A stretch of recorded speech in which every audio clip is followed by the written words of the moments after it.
The Corridor Housing Initiative was a response to the need for the city and communities to collaborate more effectively in guiding development and helping to set the stage for how development would happen. The process offers an educational forum on development and design, connecting community visions with market realities.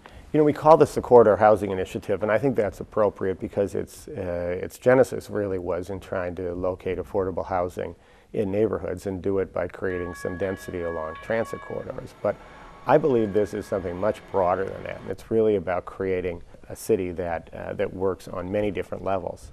Well, one idea, for example, you keep your parking on the street. You also might provide parking behind the alley. It can be different. You can make it different. We can make it different. I think the Corridor Housing Initiative is a tool that engages people in the opportunities that development can provide for communities. So when you're afraid of people, you kind of build walls and fences. When you're afraid, but to take some of the fences down. People don't feel that they're listened to, and they don't feel that they are engaged, and they feel they're being handed down, an ultimatum of this is how your neighborhood's going to exist and this is how you're going to live. Politicians can listen, neighborhood organizations can listen, and developers can listen.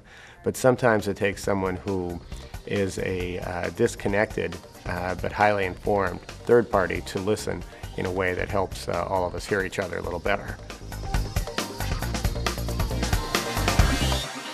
I think another thing that the Corridor Housing Initiative brings to the table is a holistic approach that includes advocacy and outreach, community education, neighborhood-based planning in a way that helps move development processes forward to come up again with a really financially viable plan at the end of the day.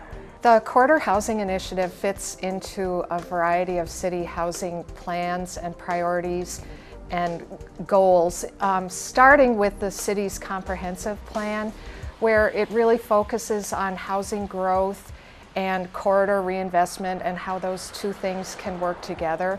The Corridor Housing Initiative really gives neighborhoods the tools that they need to envision development. I think you get a much better product and a much better design by collaborating. And we had this opportunity through CHI to really focus on what spots along this corridor were the best for redevelopment. So often the conversation really is just about no in a neighborhood setting, and I think the Corridor Housing Initiative plays a very important role, especially if it precedes development proposals, to help neighborhoods and citizens think proactively, think positively about the future of their community. What would redevelopment look like? What would yes look like?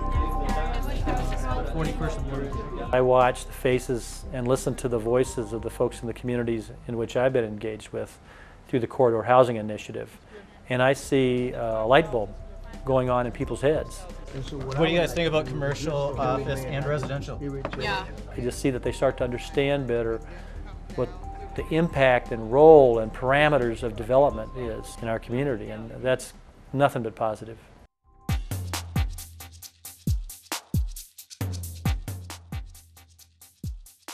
The process creates an opportunity for people in the community to come forward and identify what it is they want to achieve through development and what are their concerns. In that process, we're really highlighting the core values that a community has. And those core values then frame what they can do as they promote or market their area for future development. There's a flexibility here, there's a creation that everyone can have influence over what the process will look like for their own community. So bringing elected officials to the table, bringing professional staff from the city to the table, we really help people build relationships and cut the distance between people and their government in a way that's pretty significant.